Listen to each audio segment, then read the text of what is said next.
3 years ago, on the 25th of January 2011, angry Egyptians demanded that their ruler of 30 years step down. For 18 days, they demonstrated in central Cairo for Hosni Mubarak to go.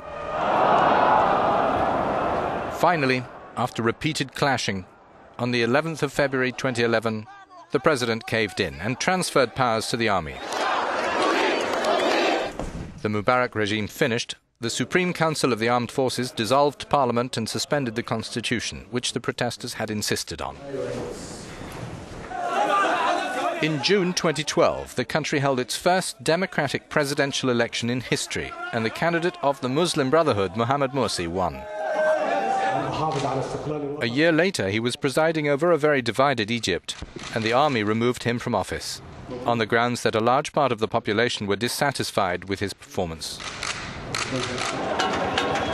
Since then, there's been bloodshed and deadly violence. The interim military authorities cracked down on the Muslim Brotherhood.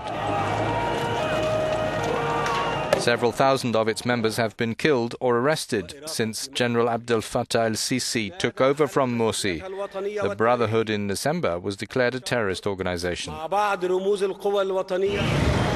Just days ahead of the anniversary of the People's Uprising, Amnesty International published a report on Egypt's instability, talking about unprecedented violence. The NGO said the Egyptian authorities have crushed dissidents and stamped on human rights. The head of an Egyptian initiative gives his view. We have a long way to go to achieve the objectives of the January 25th revolution and even the demands of people who went to the streets on the 30th of June.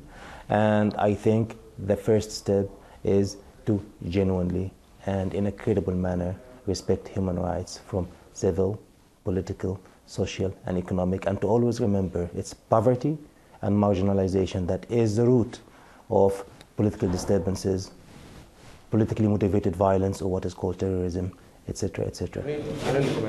New presidential elections are expected to be held soon, following the recent adoption of a new constitution confirmed overwhelmingly by a referendum a few days ago.